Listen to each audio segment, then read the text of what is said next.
Hey, we're back with interesting ideas. I'm Stan Houston, and that was one of my favorite of all the sounders that I have that I've collected from around the world. That is the old BBC. I spent a number of times at the BBC. They kind of taught and trained me in some way as best as they could, make one of those Americans get it. And I loved that sounder. But it also reminds me that was the sounder for the BBC World Service. There was the BBC for the English guys and gals in Britain, but of course then they said, we have something to say to the whole world. And so that was the World Service, and that was the sounder for them.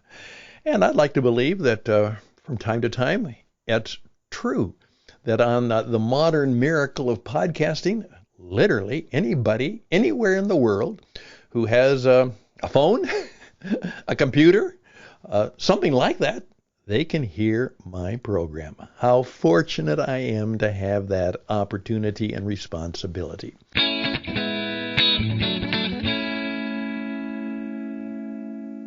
It's Friday, and on Friday we think about the future and how we would like to be a little bit better. Maybe a whole lot better. Maybe we'd like to change a whole lot.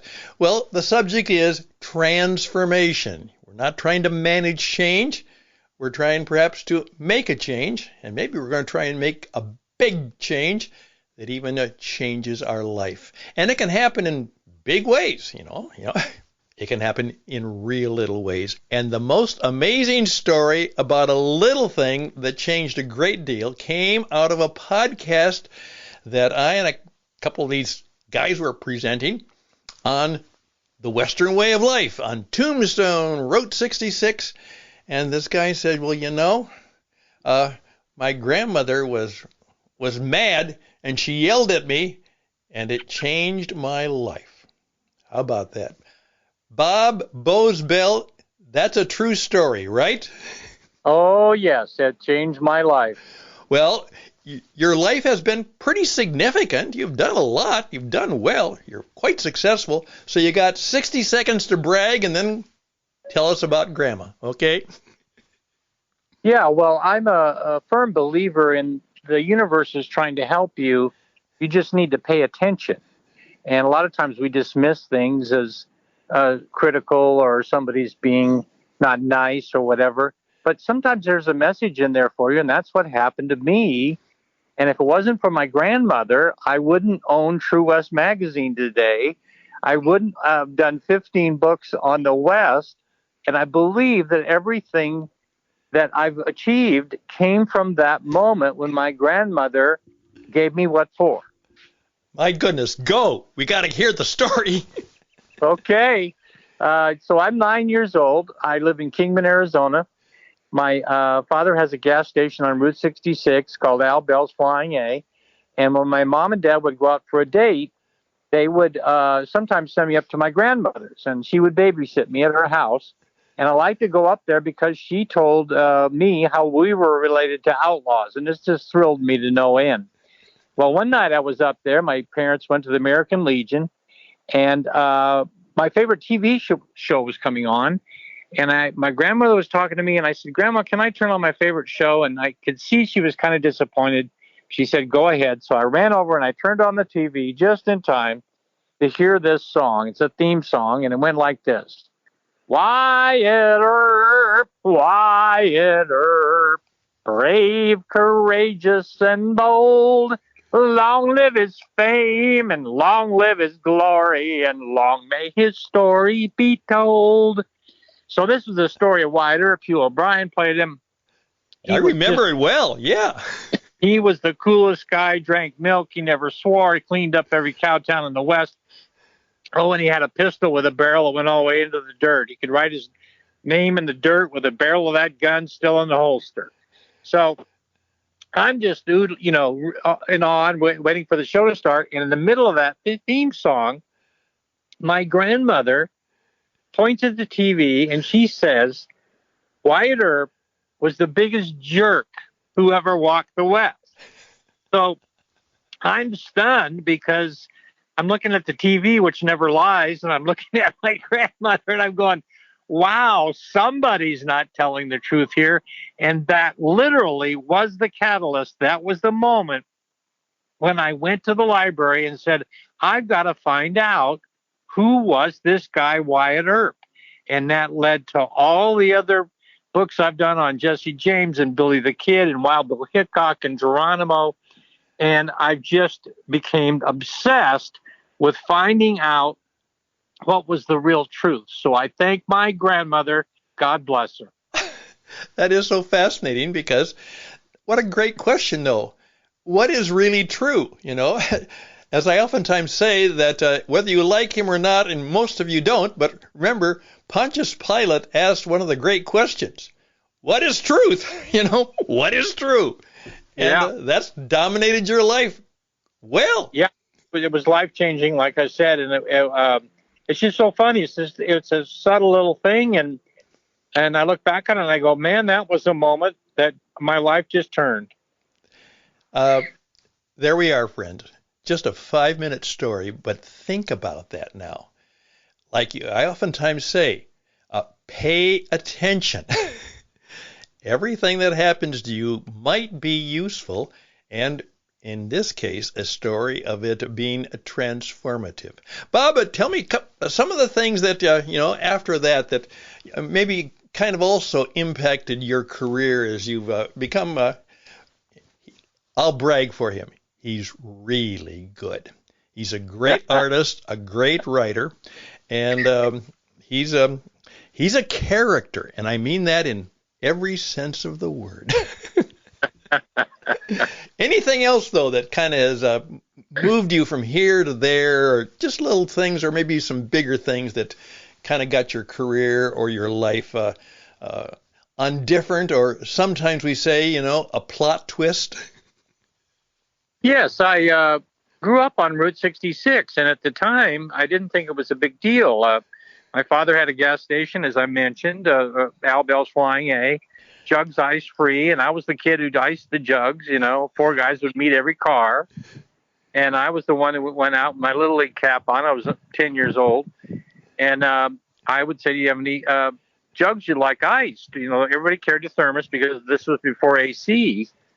And so I saved up that whole summer from the tips that I made, and I bought a book out of True West magazine, which was my favorite magazine, and it was called The Biographical Album of Gunfighters by Ed Bartholomew. And it was a big, big book. It was like a big album. It cost $11, and I saved all summer for it. And then I would take this book up to my grandmother's, and she would go through the book and tell me who I should like and who I shouldn't like. And so that was very, very instructive to me. And of course, the irony is not lost on anyone that I ended up buying True West magazine with 2 other crazy friends in 1999, and we continue to publish it to this day. So you might say that growing up on Route 66 had its dividends, but not the ones that I thought they would be.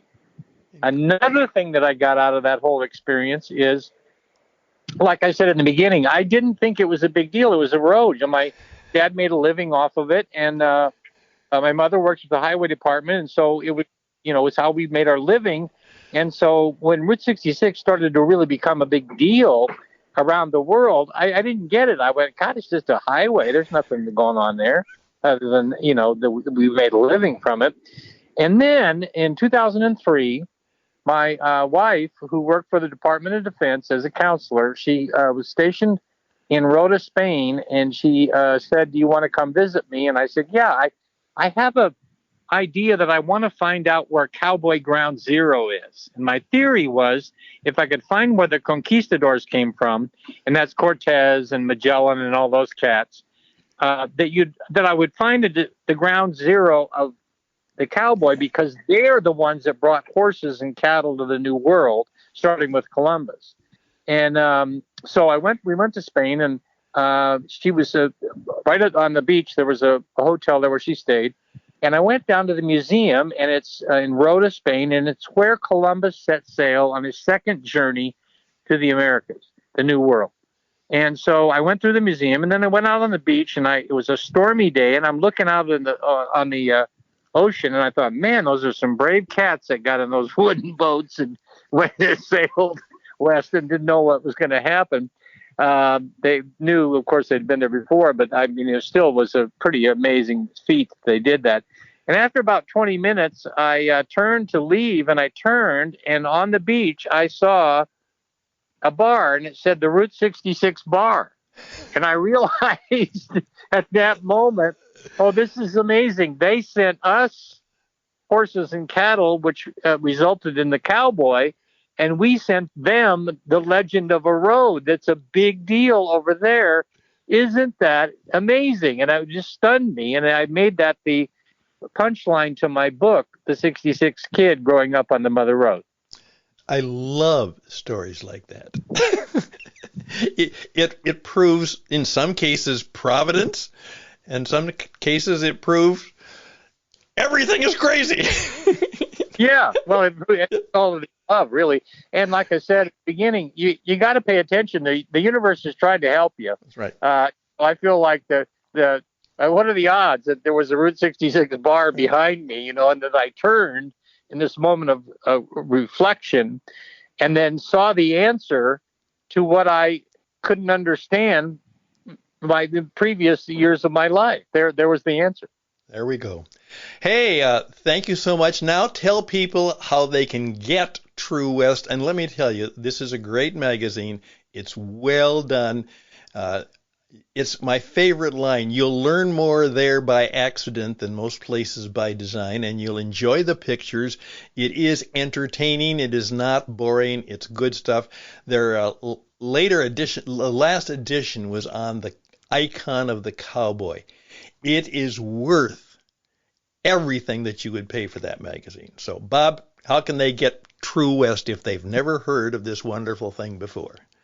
Well, go to truewestmagazine.com. That would be a great place to start. And you'll see how to subscribe. And we have our full archives online, so you can see our issues going all the way back to 1953. And as I mentioned previously, this is a magazine I read as a kid because it told the true stories of the West. And thanks to my grandmother, I'm now the co-owner and the executive editor of this magazine, and I'm celebrating 25 years at the helm of a magazine that I loved as a kid. So it doesn't get much sweeter than that. People say to me, work is only work if you'd rather be someplace else, and I'm exactly where I want to be. And it's all because his grandma yelled at him. I love it. Thanks, Bob. You've made our week. See, isn't this a fun story? Now on Friday, you can just kind of think about this in the weekend, and you'll say, maybe something really neat will happen to me this weekend, so I better pay attention. Pay attention, man. The universe is trying to help you, dude. Very good. Thanks, Bob. We'll see you again some other time as we're going to transform the world.